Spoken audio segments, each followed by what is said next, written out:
Pastor, eu tenho que recuperar só um pouco, porque não é fácil. Quando eu tinha 6 anos de idade, eu fui violentada. E essa sensação foi uma coisa mais difícil da minha vida. E eu carreguei esse peso durante anos e anos, anos e anos da minha vida. E alguns anos atrás eu vi um caso de um pastor e de uma pastora, e que esse pastor tinha feito a mesma coisa que fizeram comigo quando eu tinha 6 anos. Só que no caso dessa criança, ela era bem menor do que eu. E naquele momento eu fui envolvida com tanto ódio, com tanto nojo, com tanto desprezo, que eu não me segurei, eu tive muito, eu não sei a palavra certa para usar contra um senhor. E os anos, que bom que eu pude estudar sobre o seu caso. E estudando o seu caso, eu aprendi a me perdoar, eu consegui a perdoar aquela situação que eu passei quando eu tinha 6 anos, e eu comecei a amar um pastor de uma forma diferente e especial, perdoando e acreditando naquilo que ele tinha falado. Imediatamente eu gravei um vídeo pedindo desculpa. E hoje eu tenho um senhor aqui na minha frente, eu quero te pedir desculpa por um dia eu ter te julgado. E eu gostaria que o senhor se apresentasse. Quem é o senhor? Oh, minha querida. Obrigado. Eu sou Felipe Heideris. Antes de ser pastor, antes de ser escritor, eu sou Felipe Heideris. Eu sou do interior, da roça, um lugar... Eu amo a simplicidade da vida, eu gosto de conversar com as pessoas, eu gosto do meu cafezinho, do meu pão de queijo, do meu queijinho Minas, entendeu? Eu gosto de bicho, eu gosto de gente. E a coisa que mais me atrai para dizer que eu amo Jesus acima de tudo, que me faz abrir mão de qualquer coisa, é quando Jesus, que pregava para multidões, parava tudo e sentava para conversar com as pessoas. E a Bíblia relata muitas vezes que ele fez isso. Isso é o que mais me apaixona em Jesus. Ele gostava de gente. E foi esse amor pelo Evangelho e por Jesus Cristo que te deu força para sair firme ou forte, não sei a palavra que a palavra que o senhor vai me dar, de dentro daquelas covas, dentro daquela cova dos leões que o senhor foi lançado. Porque a sua história toda, eu não quero tocar nessa ferida, mas eu só preciso saber o que te impulsionou a sair daquela cova. O que te trouxe de lá? É louco você ouvir, por exemplo, eu ouvi de 2 psiquiatras e de 2 psicólogas, assim, eu nunca vi. Eles falaram para mim, depois de muito tempo de terapia, claro, eles falaram para mim assim, eu nunca vi alguém que passou pelo que você passou e não se matou. Porque eles, lá em atendimento, eles ficaram sabendo de todos os detalhes. E para mim era surreal ouvir disso. Porque assim, eu pedi a Deus para me levar muitas vezes, óbvio, porque eu entrei num caso de depressão. Eu almejei a morte muitas vezes. Mas em nenhum momento passou tirar a minha vida ou desistir. E aí você pergunta, como? Eu te digo, fé. A fé, ela desde cedo, Salomão... Mas a fé é você acreditar em alguma coisa que você não vê, que você não toca. Como que você teve essa fé, pastor? Pois é. Posso te dizer que eu não sei como explicar? A Bíblia me diz, ensina a criança no caminho que ela deve andar, quando ela for grande ela não se desviará. Essas frases, elas são meio que frases de efeito, mas elas fazem muito sentido na vida real. Eu cresci na igreja. Eu fui uma criança envolvida com as coisas, atividades infantis da igreja. Eu fui um adolescente que era líder de adolescentes, um jovem que era líder de jovens, um diácono, um presbítero. Eu cresci na igreja. Eu sempre estudei muito a Bíblia. Quando eu fui fazer faculdade de teologia, eu não entrei para fazer faculdade de teologia, eu fiz faculdade de música. Mas o senhor é pastor de faculdade, o senhor estudou. Não é como falaram para mim que o senhor foi ordenado. Não, Porque eu não. recebi uma mensagem falando que o senhor não é pastor. aqui no Brasil existem alguns pastores que simplesmente não estudam e são ordenados por outros pastores.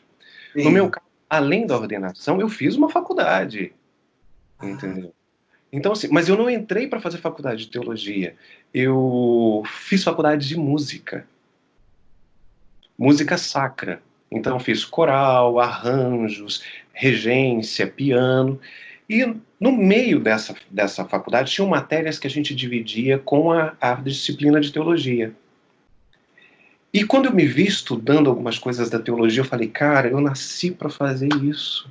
Eu amo isso. É tudo que eu sempre fiz, mas agora eu posso me aperfeiçoar.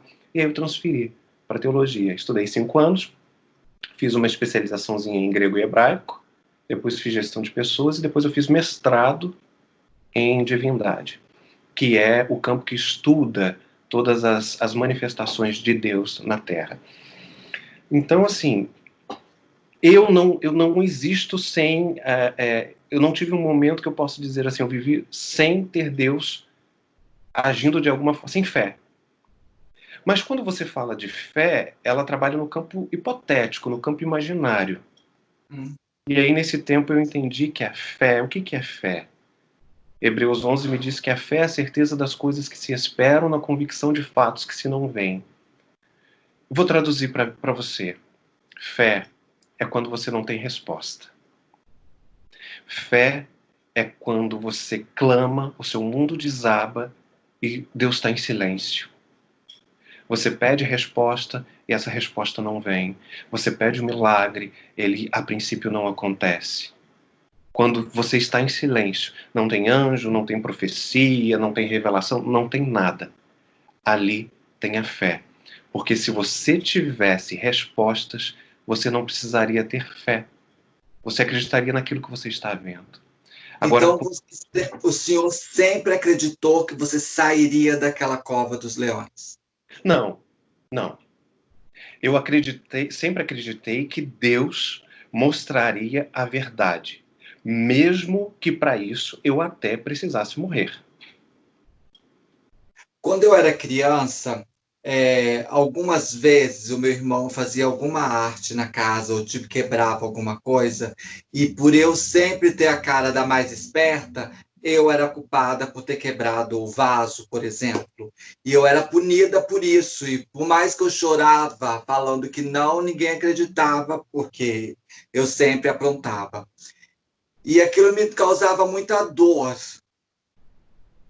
E, e como foi para o senhor sendo acusado, sendo humilhado, sendo chacoteado, não sei se é a palavra, pelo todo o país e sabendo que dentro do senhor é inocente? Como é esse sentimento? Então, esse trauma ainda não passou. Esse trauma ele ainda não passou. Eu ainda tenho crises de pânico, acordando desesperado, achando que estão invadindo o lugar que eu estou morando, estão me levando amarrado de novo para o cárcere ou para o hospício. Isso porque foram os traumas que eu desenvolvi. Se você pensar, Joana, eu fui aquela criança boba. Eu sempre fui uma criança bobona, entendeu? Ingênua. Eu nem apanhava, eu nunca levantei a voz para os meus pais, para os meus avós. Então, assim, eu nasci, isso faz parte do meu temperamento. Sou melhor que alguém? Não! É o meu temperamento. Eu nunca falei um palavrão. Não que eu questione quem fale, eu só falo que eu não gosto de falar. Então, assim, quando isso tudo aconteceu, foi, foi um inferno. Se perguntarem, você já provou um pedacinho do inferno? Eu já provei um pedacinho do inferno. Claro que o inferno vai ser muito pior. Mas, assim, eu senti na pele o que é ser a pessoa mais odiada da nação durante algum tempo. E não adianta o que você falasse, não adianta as provas que você apresentasse, as pessoas não iam acreditar. Mas Hoje, quando eu Desculpa, é quando uma não, vez eu estava apanhando da minha mãe muito, ela falou, confessa que foi você que quebrou isso. Tem um momento que eu falei assim, que eu apanhava, tá? A minha mãe era uma mulher maravilhosa, mas ela tinha essa coisa na disciplina. Eu falei para ela, tá bom, eu fiz, porque eu não queria tomar mais uma chinelada. Eu assumi uma coisa que eu não tinha feito. Nenhum momento passou pela sua cabeça, vou assumir isso, pronto, e vou pagar do que tem que ser pago e pronto. Você não pensou isso, não? Não, a única coisa que aconteceu é, em uma das sessões de terapia, eu virei para minha terapeuta e falei, será que eu sou um psicopata? Eu devo ser um psicopata, porque tá todo mundo dizendo que eu sou um psicopata. Então me ajuda a entender, porque se eu sou um psicopata, eu preciso ser tirado da sociedade, eu preciso de um tratamento, eu preciso ser isolado. E aí foi todo um processo para a minha terapeuta dizer que eu não era um psicopata. Porque eu tenho laudo, tá? Não, não, porque a gente acaba acreditando. Porque eu chegava perto dela e falava assim, todo mundo disse que eu fiz. Mas se eu tenho dupla personalidade, em algum momento, na minha mente, tem que ter uma lacuna de espaço em branco em que eu estava vivendo uma outra personalidade. Mas não tem essas lacunas, então, por favor, me mostra o que aconteceu. E eu tive duas entrevistas em que o entrevistador, eu achei essa pergunta um pouco cruel, mas eles falaram assim, mas se você tivesse cometido, você pediria perdão? E eu falava assim, eu tentava explicar, assim, mas não dá para imaginar você cometer. Quem não comete, quem não pensa nisso, quem tem ódio, ojeriza isso, não consegue pensar. Então eu tentando explicar como que eu pediria perdão por algo que nunca nem passou na minha cabeça. É a mesma coisa que eu virar para você e falar assim, Joana, se você desse 28 facadas num mendigo, arrancasse os órgãos e comesse, você pediria perdão? Essa é a reação. Essa é a reação que você teve. Peraí, isso nunca passou pela minha cabeça. Não. Como? Tá, eu pediria. Como que eu vou pedir? Mas você está entendendo? Quando você nunca imaginou fazer alguma coisa, é estranho quando alguém te obriga a dizer, não, caso eu tivesse feito, eu pediria perdão, porque você nunca imaginou fazer. Mas eu entendo que ser acusado de uma coisa tão grave e diante de um mundo onde a violência contra a criança se tornou, infelizmente, mais comum do que a gente quer acreditar e muitas vezes se tapa os olhos para não ver, nesse momento, todo mundo que já viu, teve alguém ou foi violentado, imediatamente se voltou contra mim. E eu fico feliz hoje em dia. O senhor ser um homem, né? Então é mais fácil de acusar. E um líder religioso. Sim, porque todo mundo quer apontar o defeito do líder religioso. Com certeza. Então hoje, cada vez que eu vejo uma pessoa dizendo assim, não, eu também sofri um abuso. E quando eu olho para os seus olhos, eu não consigo ver os olhos daquele que me abusava. Porque de alguma forma, a pessoa que foi abusada, ela consegue lembrar da fisiologia dos olhos do abusador. Sim, sim, sim, sim. Então, as Por pessoas... isso que o senhor está aqui. Porque eu Elas não dizem, vi. você não tem os olhos daquele que me abusou. Não, não, não, não. E nós que somos pais emprestados, né? Meu esposo tem 4 filhos, eu me emprestei para essa família e você também. A gente leva uma carga muito pesada nisso, porque nós temos que ser mal. A gente não pode fazer o bonzinho da história. Você tem que ser cruel, você tem que ser má, você tem que ser uma pessoa ruim. E se você for ser bom, não vai dar certo. E no caso, acho que você pegou toda essa carga de todas as madrastas da Cinderela para você. Pois é. E o contrário, né? A criança ela era muito mais próxima a mim. É o que acontece aqui em casa. O que acontece aqui em casa. A Então, mesma coisa. e ele ainda não era órfão. Então ainda tinha um pai biológico. Então, assim, a situação era muito difícil. Mas a minha família tem muitos casos de adoção. Então eu sempre tratei a adoção como algo muito natural. Eu sempre falei, tem gente que gera no ventre, tem gente que gera no coração.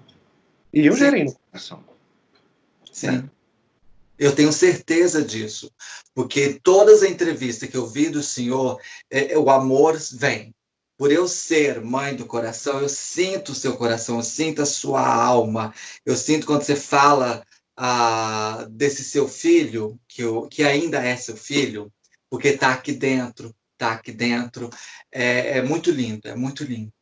Mas, pastor, então me diz para mim, o que, que eu faço quando o mundo estiver contra mim, contra a religião que eu frequento está contra mim, quando as pessoas todas virarem as costas para mim, e quando eu olhar do lado e procurar o Espírito Santo, achar que ele não está ali, que até o nosso Pai Celestial virou as costas contra mim. Como eu faço para ter força para eu sair desse buraco negro? Uau! Acho que ninguém me fez essa pergunta. Primeiro, você tem que pensar em toda a sua caminhada com Cristo. Você não pode tratar o momento como algo eterno. Segundo, que uma pessoa na Bíblia já respondeu essa pergunta. Abacuque 3, versículos 17 ao 19, ele diz: ainda que a figueira não floresça, que não haja fruto na vide, que o fruto da oliveira minta, que não haja alimento nas dispensas, que o gado seja arrebatado do aprisco, ainda assim eu me alegrarei no Senhor. O que ele está dizendo? Figueira, figos, era usado para cura, ou seja, ainda que eu esteja cercado na doença e desenganado. Videira, a uva, fazia o vinho, que era a alegria, o vinho símbolo da alegria na Bíblia. Ainda que eu não tenha mais alegria para viver, que tudo me lembre a tristeza. Oliveira faz o azeite é o símbolo do Espírito Santo. Ainda que eu não consiga ouvir a voz do Espírito Santo, e ainda que todas as pessoas ao redor digam que o Espírito Santo não está em mim, que falte mantimento, ainda que eu perca absolutamente tudo. E o final desse versículo diz assim: e que o gado seja que as ovelhas sejam arrebatadas do aprisco. Ou seja, ovelhas são todos os seus. Ainda que todos os seus sejam tirados, todos se voltem contra você. Ou seja, Abacuque está dizendo: ainda que você esteja enfermo, tirado tudo de você, que ninguém acredite em você, que Deus faça silêncio, que ninguém acredite no seu chamado e que todos os seus amigos se voltem contra você. Abacuque estava dizendo isso. E ele diz: ainda assim eu me alegrarei no Deus da minha salvação. Se alegrar é muito utópico, porque passando por tudo isso, você não consegue botar um louvor e fingir que nada está acontecendo. Então, o senhor tem uma fé inabalável, porque mesmo eu achando que o nosso Pai Celestial virou de costa para mim, ainda eu tiver força para pegar a Bíblia ou mentalizar esses versículos e tipo fazer mantra, pressas e preces com esses versículos, eu tenho que estar. Minha fé não é inabalável. Eu questionei muitas vezes, mas Deus é. E ela é fincada nele. E Joana, sabe o que não me deixou ser louco, ficar louco, quando eu estava no hospício? Eu ficava repetindo os salmos que eu sabia de cor. Eu ficava repetindo, repetindo, repetindo. Porque eu fui criado, né? Então eu decorei muitos salmos.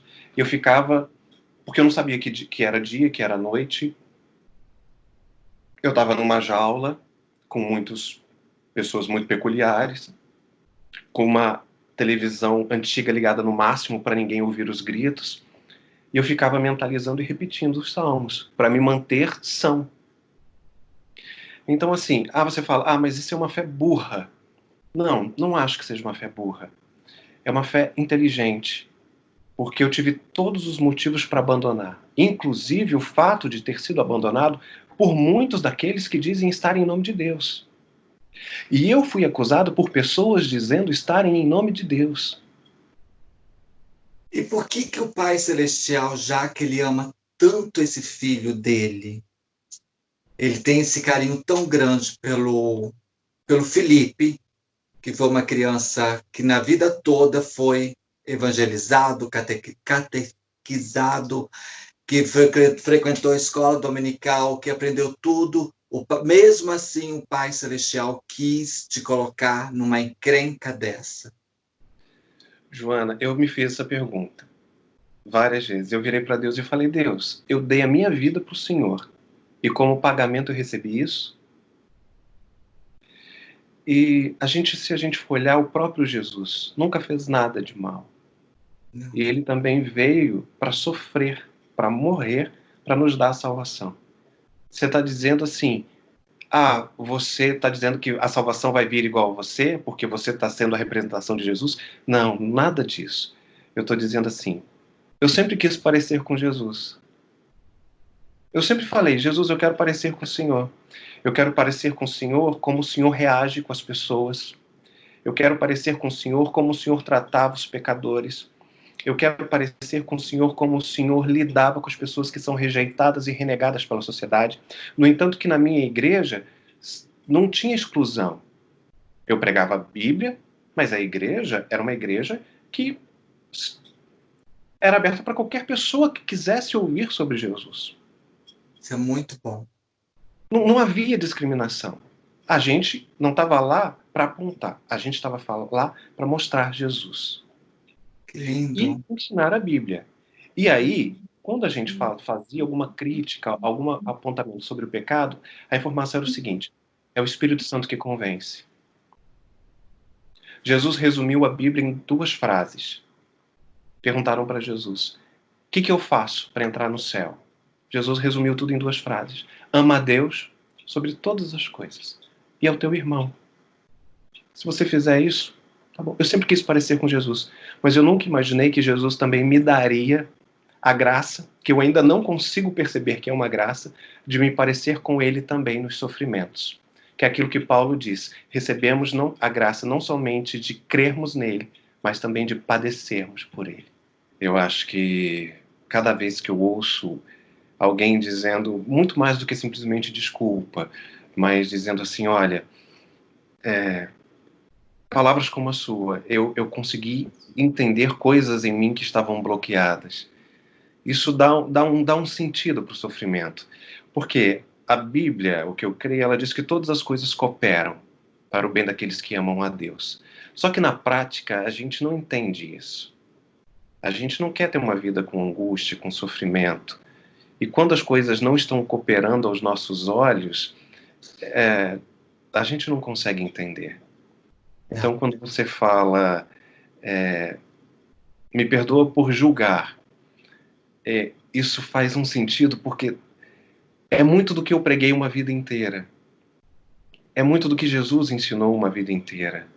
Entendeu? E se a precipitação que houve na minha causa, na minha vida, servir para que outras pessoas sejam menos criticadas, já valeu a pena. Isso não é hipocrisia, é o que eu sempre falei. E eu comecei o vídeo falando de perdão. Eu consegui te perdoar.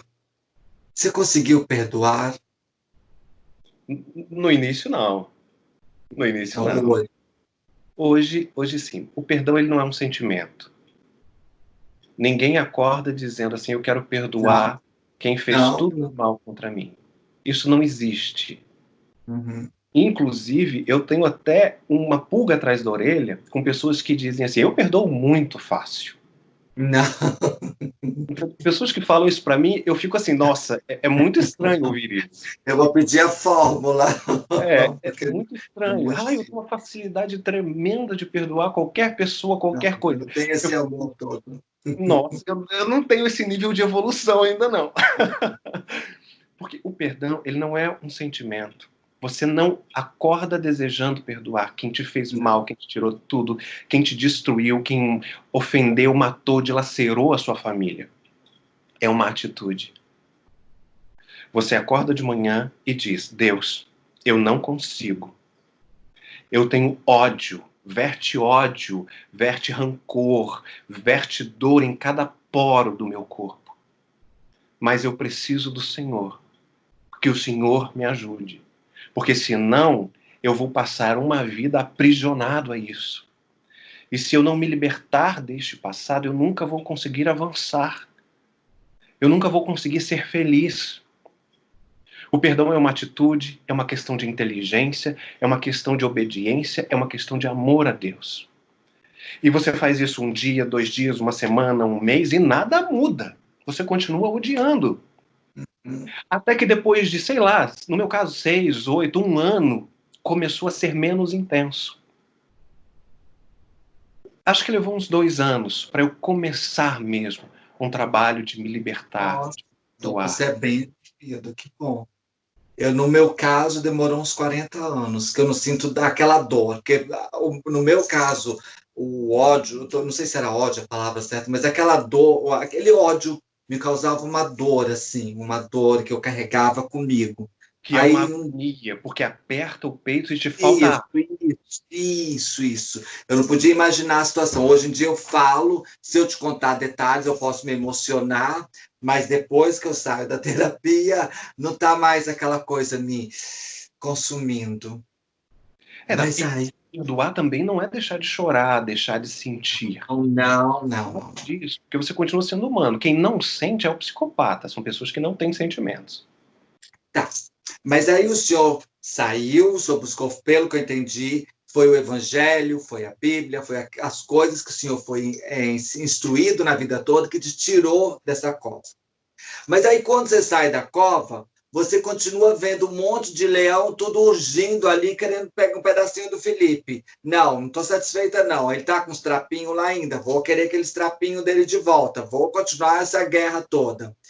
E aonde ainda vem essa força para você não deixar que leve o restinho dos trapinhos? Que, pelo que eu sei, pelo que o senhor me contou, foi tirado de você sua honra, seu dinheiro, tentaram tirar seu caráter, tentaram te colocar, o senhor, não sei como, o que comparar, mas tentaram te tirar tudo, tudo. Mesmo assim, o brilho que o senhor tem veio. Ele, que é isso? Então, Joana, assim, ainda tenta, né? Eu dei uma entrevista, aí entrou com a Lei Maria da Penha contra mim porque não gostou de eu ter dado entrevista. Alegou que está prejudicando emocionalmente ela. Aí eu falei, Lei Maria da Penha está sendo usado para isso hoje. Aí não funciona mais o fato de eu ter sido pedófilo, satanista, homossexual, golpista. Agora existe uma nova que é eu batia, que eu era um agressor dentro de casa. Então, assim, de todas as formas, tenta ainda minar. E muita gente, óbvio, ainda acredita, né? Sim. Porque muita gente diz, uma mãe jamais faria isso, uma mulher jamais acusaria. E pessoas, eu falo que cada vez que uma mentira é contada como se fosse verdade, alguém que sofreu de verdade perde um pouco da voz. Cada vez que uma denúncia mentirosa é tida como verdade, aquela verdade de alguém que sofreu perde um pouco a credibilidade. Então, assim, até hoje ainda sofro muito, mas eu tenho uma família, minha mãe, meus irmãos, minha avó, meus primos, meus tios. Eles disseram: Nós amamos você, nós estamos com você. Minha mãe, principalmente, ela ficou do meu lado. Os 3 anos e meio que eu fiquei enjaulado dentro de um apartamento, ela ficou comigo. Ela abandonou a vida dela em Minas Gerais, largou tudo, largou os outros filhos, largou a fazenda, largou tudo e veio cuidar de mim. Depois de adulto, eu morei num lugar pequenininho com a minha mãe durante 3 anos, sem sair. Tirando isso, eu tive alguns amigos também. Amigos que surgiram no meio da tormenta. Que maravilha. Os que eu tinha antes, eu estou tentando lembrar se algum ficou. Eu acho que nenhum ficou. Todos foram embora. Alguns conhecidos que permaneceram se tornaram amigos. E outros se chegaram no meio da tormenta. E essas pessoas têm dias, e você sabe, as doenças, né, da alma, que eu ainda luto, como depressão e TEP, o TEPT, que é o transtorno de estresse pós-traumático, tem dia que você está muito mal. E é muito interessante que às vezes um amigo manda um áudio, ele não desiste, ele fala, olha, vou passar aí, agora nessa época da pandemia não, mas antes era muito assim, vou passar aí pra gente tomar um café. E isso dava um gás para eu dizer, só por hoje. Uhum. Quando eu não aguentava viver aquele dia, eu dizia só por hoje, como um alcoólico em recuperação. E aí se passava 2, 3 dias, e aí aquilo ia voltando, e eu falava, Deus, obrigado por me sustentar. Eu não sei se eu vou estar de pé amanhã, mas obrigado por hoje. O que eu quero deixar claro, Joana, é que assim, eu não sou um super crente. Eu não sou um super espiritual. Eu não sou alguém com fé inabalável. Eu sou só alguém que diz, Deus, eu sou só alguém que ora com sinceridade. As minhas orações não são orações dizendo, ó Todo-Poderoso das galáxias. Uhum. São orações que eu digo assim, Deus, hoje está muito difícil para mim. Eu ainda não consegui entender, muitas vezes eu falo, porque bate a crise. Eu falo, Deus, eu não consigo entender como que eu dei uma vida por Senhor. E as pessoas que só fazem o mal contra mim ainda continuam prosperando. Será? Pode que não seja na realidade, mas dentro da gente a gente pensa assim. Entendeu? Pastor, uma coisa eu posso falar, sentada nessa cadeira aqui. Prosperar financeiramente é uma coisa, espiritualmente é outra coisa, o senhor sabe muito bem disso. E mostrar para as pessoas que eu estou prosperando é uma coisa, tanto financeiramente como espiritualmente. Agora, a realidade, o senhor sabe que é outra, completamente diferente da vida. Agora, eu ainda quero que o senhor me dê essa chave. Onde é que eu busco a força para sair do buraco? Quando você admite que você está no buraco e que você precisa de ajuda. Que você diz, eu não tenho força, estou aqui rendido. Deus me ajuda. Essa força, ela vem com afirmações, claro, dizendo assim, eu acredito que você, dizendo palavras de efeito, vão te ajudar. Porque você está em sofrimento que você não se enxerga. Então, eu várias vezes fui para frente do espelho e disse, eu sou filho de Deus. Eu sou forte. Eu sou capaz. Eu vou continuar. Eu vou resistir. Eu vou lutar. Eu sou filho de Deus. Eu sou forte. Eu sou capaz. Eu vou continuar. Eu vou resistir. Eu vou lutar. Aí vem isso dentro. Isso é quando você fala isso, vem essa fonte. Você olha para o sol, assim, o sol vem. Com o tempo vem. Na hora não vem nada. Na hora não vem nada. E aí você dobra o joelho e existe uma coisa que te lava, que são as lágrimas. E nesse momento você não precisa falar nada. Você não precisa falar. Você não precisa ter palavras para falar com Deus. As suas lágrimas são a maior expressão do diálogo da sua alma, de espírito para espírito. A palavra de Deus me diz que o Espírito Santo intercede por nós com gemidos inexprimíveis. Gemidos que não podem ser traduzidos, contados em palavras. Então, quando você, no meio do buraco, você chora diante de Deus, com gemidos, com soluços, que você não consegue traduzir em palavras, não se preocupe. Deus está ali naquele momento. E mesmo que 5 minutos depois você não consiga enxergar, aquilo vai brotando dentro de você. Força, força, força. E eu te digo, estou nessa há quase 4 anos. Eu venho de uma religião. Eu fui criada sozinha numa religião. Na minha adolescência eu me tornei mórmon. Eu sempre acreditei em Deus e sempre eu achei que as pessoas mais honestas do mundo estavam dentro da igreja e que as pessoas que falavam do evangelho eram pessoas honestas. Uma pessoa que não acreditava em Deus era uma pessoa abominável. Assim que eu acreditava. Levei isso na minha vida uma boa parte do tempo, até que uns 15, 16 anos atrás eu conheci um homem ateu e comecei a envolver com esse homem que não acreditava em Deus, Jesus Cristo. Então nem adianta falar que aqui na Europa as pessoas não acreditam muito, né? São poucos, muitos acreditam, mas não é tanto assim como nas Américas.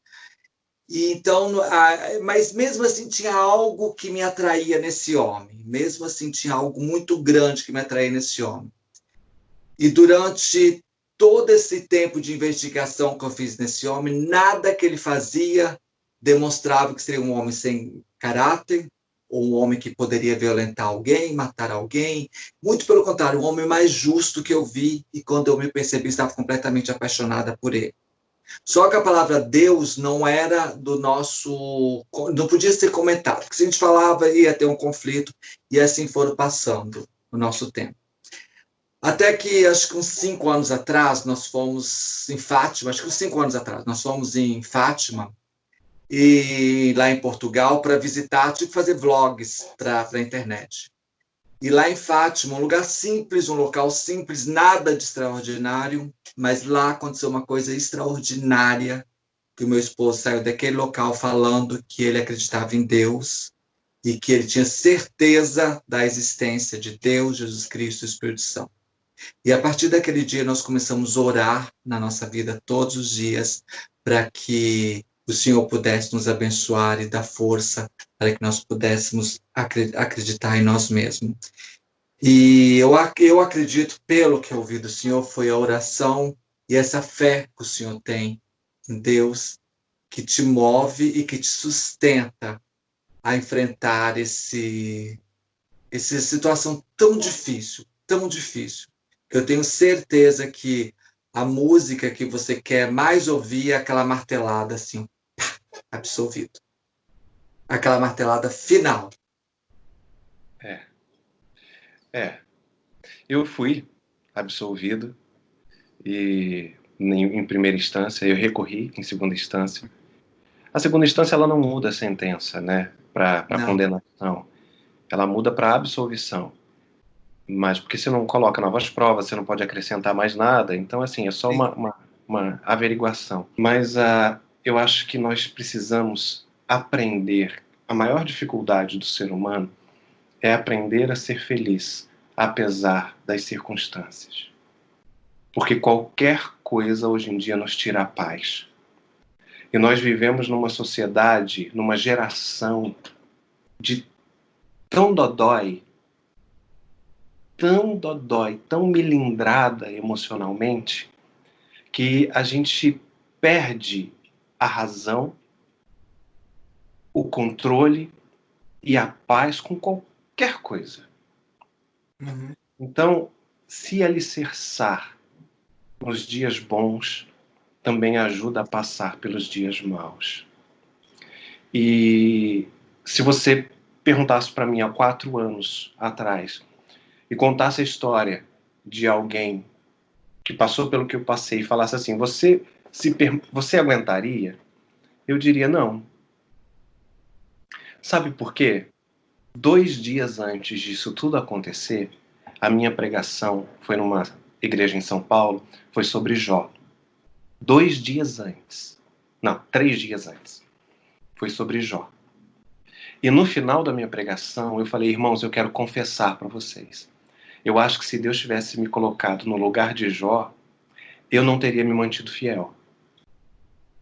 Porque o que esse homem passou, meus queridos, é difícil você continuar crendo que o Deus que você ama e que te ama te permite sofrer tanto. Eu acho que eu tinha deixado no meio do caminho. 3 dias depois aconteceu tudo comigo. E eu falo, é no meio da provação que você descobre que você é mais forte do que você imaginava. É no meio da escuridão que a luz brilha mais. Entendeu? É no meio da solidão. Acredita que depois desse tormento todo vai vir, tem algo muito bom, vai ter uma coisa maravilhosa, uma bonância lá depois disso tudo? Acredito que sim. Acredito que sim. Entendeu? E até porque o Felipe hoje não é o Felipe de 3 anos atrás. Entendeu? Tem um Felipe um pouco mais maduro. Tem um Felipe que enxerga Deus e as coisas de Deus de uma forma diferente. Tem um Felipe, eu já era muito desprovido de julgamento, mas existe um Felipe muito mais amoroso hoje em dia, muito mais zeloso em entender o próximo, em estender a mão. Então, assim, eu quero crer que talvez se eu continuasse na vida, não sei, eu poderia vislumbrar, eu não sei, eu não conheço o futuro. Eu sei que Deus interrompeu a minha caminhada e zerou. Quando a gente perde tudo na vida, ainda existe a nossa honra. E mesmo assim, a gente tem que continuar caminhando. E quando a gente perde tudo, por algo especial, tem depois dessa tempestade. Eu falo isso assim, ó. Nossa, sentada no meu trono aqui, falando para você que eu passei bons bocados. Eu acredito que isso vai passar e vai vir coisas novas para você, para o Amém. Senhor. E eu gostaria muito de pedir que o Senhor terminasse essa nosso bate-papo em uma oração. Pode ser? Claro, claro. Eu vou fazer uma oração como geralmente eu faço, um bate-papo com Deus. Uhum. Dizendo assim, Pai, obrigado por esse dia.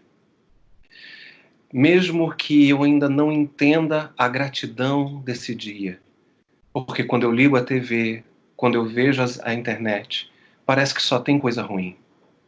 Parece que as coisas ruins, Pai, têm sempre mais poder. Mas eu quero, nesse momento, agradecer ao Senhor. Dizer que o Senhor é o meu pastor. E eu confio no Senhor. Eu confio que mesmo que os meus olhos não vejam, o Senhor continua cuidando. E eu quero pedir nesse momento que o Senhor visite cada pessoa que esteja vendo esse vídeo. Cada pessoa que está sofrendo, que sofreu, que foi abusado, que foi espancado. Cada pessoa que, infelizmente, por ter plantado ou não, acabou sofrendo muito nessa vida. E está nesse momento numa situação de desespero e de aflição. Eu quero pedir ao Teu Espírito Santo que vá até essa pessoa, vá até esse lar e pegue no colo e transmita o amor e diga: eu estou aqui hoje. Porque no silêncio nós podemos ouvir a voz daquele que sussurra nos nossos ouvidos. Pai, eu quero te agradecer pela vida da Joana. Eu quero abençoar o lar dela, dos seus filhos. E aonde esse vídeo chegar, que a tua bênção seja estendida. Obrigado, porque o Senhor nunca nos abandona. Em nome de Jesus. Amém. Amém. Amém. Ai,